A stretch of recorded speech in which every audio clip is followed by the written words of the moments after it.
Hey there mga my loves collective. Yeah, for today's content, okay, ang gagawin natin is that focus here on that one specific question you have in your mind.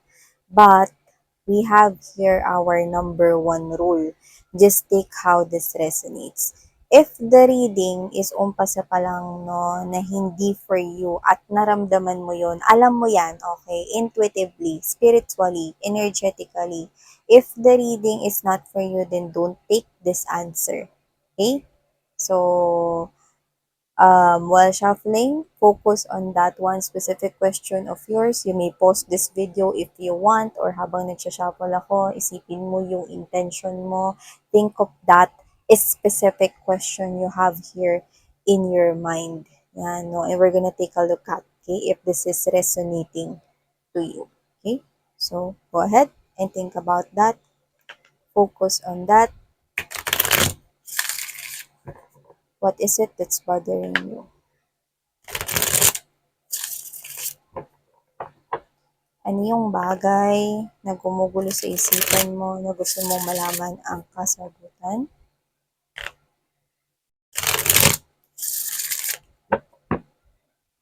Bagay na paulit-ulit na bumabalik sa isipan mo?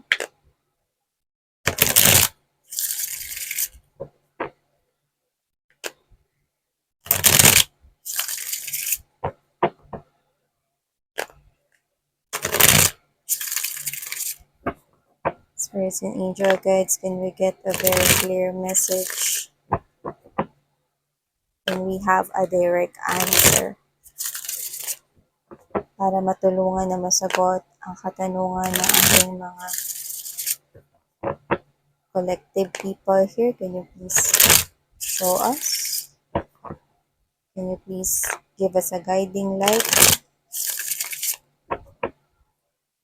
Can we have a clear message para matulungan ang ating mga viewers right here? Can you please show us?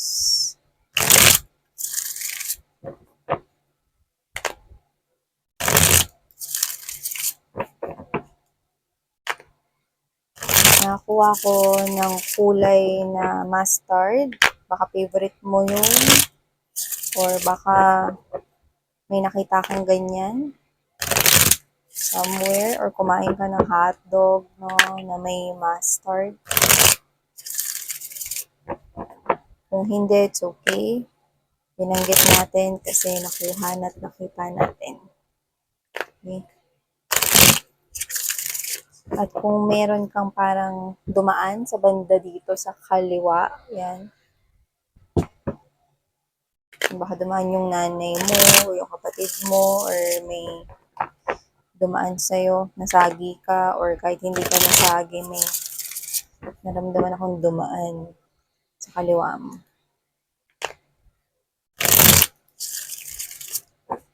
Alright, let's go ahead. Kung wala, okay lang mga babes, no? Binabanggit ko lang kasi yung nakukuha, nakikita, naririnig, nararamdaman ko for you to be able to have as well, no, other signs and clues.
Ito na lang natin ilagay para mag-balance sa screen. Let me just fix the screen.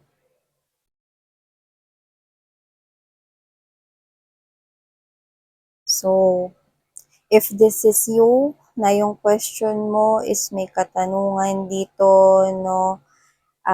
Babanggitin ko muna, no, mga babes, no, yung mga pinaka nakikita ko rito for you to be able to know if dapat mo pa bang panoorin tong reading na to or not. Okay. So, kung ikaw to, no, na gusto mo na magkaroon ng second chance with the person, okay, kung ikaw to na ready kang patawarin yung person rito na nagkasala sa'yo, ano man yan, no?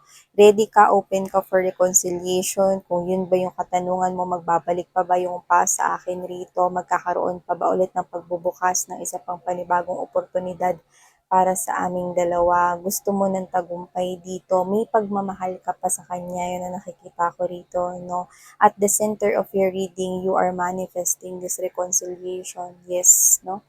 Even though hindi mo ito inaamin sa ibang tao, sa iyong family or sa iyong friends, no?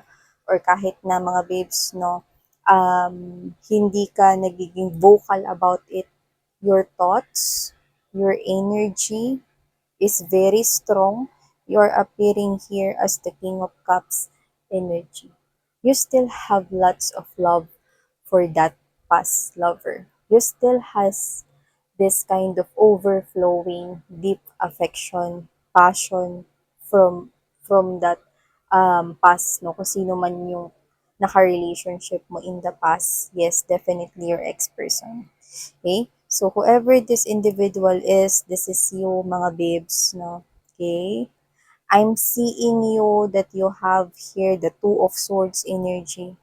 Like, magbabalik pa ba kami? Babalik pa ba yung ex ko sa akin? Willing naman ako maghintay kahit gaano katagal. Yes. Okay? Six of Wands energy. This is the energy here of wanting success. This is the energy here of wanting victory, wanting no pagtagumpayan ito, no, dahil minamahal ko siya. Handa ko siyang patawarin. Kaya nga lang, hindi ko alam kung mangyayari pa ba tong reconciliation na to, no? And strongly kung yun yung tanong mo, itong reading na to ay para sa'yo. Okay?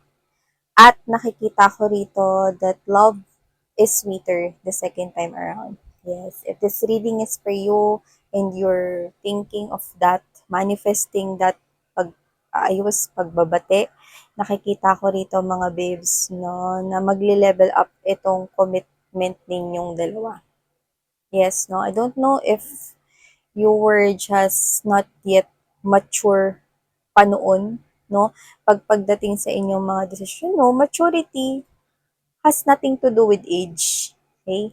So, pwedeng kayo to, no, na parang ano man yung nangyari sa inyo noon, no? There could be some kind of immature behaviors na nangyari between you guys. Yan, no? Pwede may mga desisyon na parang pumalpak or may mga desisyon rito na hindi kayo nagtugma. So, ano man yun, you're open for this reconciliation, you're open to accept this person back into your life dahil minamahal mo pa siya. Hinihintay mo pa siya kahit gaano katagal, no? Yung iba, LDR kayo, malayo kayo nito, no? Or sadyang hindi mo lang talaga alam. Maaring hindi malayo sa lugar, maaring may gap, no? Kasi iniisip mo kung minamahal ka pa ba niya, ano na ba mangyayari sa akin? Dapat na ba ako mag-move on sa buhay ko? May hinihintay pa ba ako? O wala na? Pero bakit ganito yung pakiramdam ko? Yes. There's this some kind of steering of energies, no, mga babes, no, that hindi mo ma-explain kung ano yon. Yeah? This person here is babalik sa buhay mo. That's what I'm sensing. And love is sweeter the second time around. So, I'm seeing this, kung hinihintay mo siya, magbabalik siya rito, no? At mga babes, no, maaaring yung iba sa inyo, either may pagkakaiba sa age ninyo, okay? Pwedeng mas matanda ka sa kanya, no? Or mas matanda siya sa'yo, just take how this resonates, no? Pero may ganun dito. Pwedeng mas younger ito sa inyo or what, no? Pero nakikita ko dito mga babes, no? Na parang kayo to, na parang kahit na, um, kahit na ako yung, eto ha, this is not for all, pero nakukuha ko rin to. Parang okay lang, basta magbalik siya sa buhay ko rito, kahit na ako pa rin yung magpakita rito, no, ng pagmamahal ng mas malaki kumpara sa ibibigay niya, okay lang. Basta tutulungan ko siya na mas mahalin niya pa ako lalo. Yan, no, I'm not talking, okay, just because yun yung naiisip ko. But because yun yung thoughts na nakukuha at nababasa natin dito, no? Parang kayo to na parang tutulungan ko tong tao na to para maibalik yung dati naming pagmamahalan.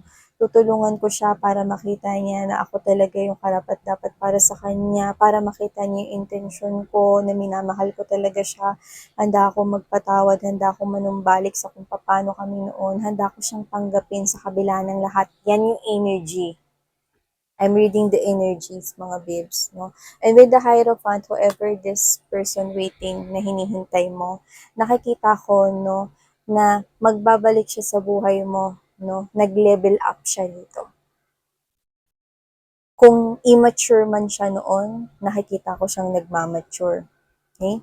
Nagkakaroon na rin siya rito ng pangarap. Nagkakaroon na rin siya rito, no, ng parang in-improve niya yung sarili niya, no? Kasi alam mo, kung para sa'yo to, hinahanap-hanap ka pa rin niya kaso nahihiya siya sa'yo.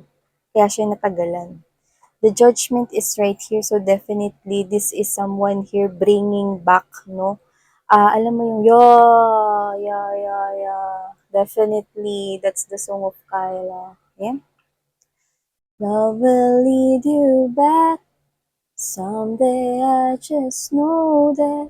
Yeah, love will lead you back to my arms. Yes. Because you feel like you belong with each other. You feel like this person belongs to you. And this person also feels, no, na belong ka sa kanya. Whatever happened in the past, gusto niyong iwanan yun, ayusin yun, no? Nakikita kong bumabalik kayo sa isa't isa. And this is you, no? Yung paghihintay mo ay nakikita ko, no? Na magkakaroon rito ng bunga. Isang magandang balita, no? Alam mo, hindi ko alam kung ba't ako nakakita ng, ang tawag dun. Bigyan niyo ako ng time. Kasi iniisip ko yun yung ano, yung araro. Yan, yung araro. 'Di ba? Lalim, 'di ba? Sabi ko sa iyo eh. Yun, no, nakikita ko rito mga babes, no, na maaring itong tao na to, no, is talaga rito na naglabas siya rito ng effort, no? Nagpawis. 'Di ba pagka gumamit ka ng ganun yung parang machine na yun or parang bagay na yun, yung araro, no? Kailangan mo ng strength, no, for you to be able to achieve kung ano yung gusto mong gawin, no, para matapos mo yung work mo to be done, no, related to something here na gusto mong magbunga ng maganda. Tsaka ang hirap kaya mag-araro isingit, 'di ba? So whatever the case may be, this person here is babalik siya sa buhay mo, no? Nag-improve siya, naging best version siya ng sarili niya rito, no? At nakikita ko rito na mabibigyan pa ulit ng isa pang pagkakataon tong pagmamahalan ninyong dalawa. Mahal ka niya eh. Kung ano man yung immaturity na yun, yung iba pwedeng dala yun, no, ng mga maling desisyon noon. Ano man yan, hindi ko naman nakikita rito na third parting tao lang yan. Kaya nga, just take how this resonates. Pero kung ikaw to na ang malaking tanong mo sa isipan mo, no, yan no, 10 of Wands energy, okay, I'm seeing na yung bumabagabag sa'yo, no, marirelease mo na yan. At yung bumabagabag na yan, may kinalaman dito kung babalik pa ba siya sa akin. See, look at that. Okay? Isn't it that 10? Kapag dinoble mo is 20. Okay? 10 is the number of endings, yet 10 is also the beginning of something new. Okay? So, this is being renewed. This person is coming back para muli kayo rito magsalo sa yes, no? That's, okay? Kita ko si Mariah Carey, no? Pero hindi ko siya sinasabing siya ang third party dito. Because that song of Mariah Carey, no, is naisip ko ngayon, no, which is yung We Belong Together. Yeah.